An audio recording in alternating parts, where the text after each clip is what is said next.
Faktor politik dan legal. Elemen terakhir yang perlu kita bahas adalah faktor politik dan legal dalam general environment. Faktor ini mencakup berbagai aturan, kebijakan, dan pandangan pemerintah yang dapat secara langsung memengaruhi aktivitas bisnis. Pertama, ada labor laws atau undang-undang ketenagakerjaan.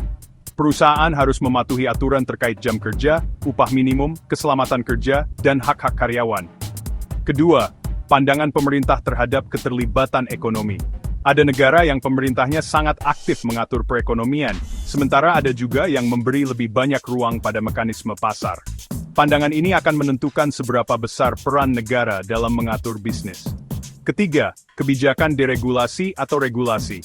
Deregulasi biasanya membuka peluang baru bagi bisnis karena hambatan masuk berkurang, sedangkan regulasi baru dapat menambah beban kepatuhan.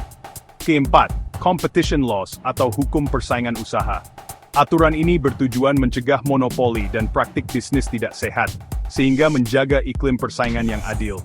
Kelima, education policy atau kebijakan pendidikan. Hal ini memengaruhi kualitas sumber daya manusia yang tersedia di pasar tenaga kerja, dan pada akhirnya memengaruhi produktivitas perusahaan. Dan yang terakhir, taxation laws atau hukum perpajakan. Besarnya tarif pajak dan kebijakan insentif pajak dapat berdampak besar pada profitabilitas perusahaan, serta keputusan investasi. Dengan memahami faktor politik dan legal ini, perusahaan dapat memastikan kepatuhan hukum, mengantisipasi risiko kebijakan, sekaligus memanfaatkan peluang dari regulasi yang mendukung.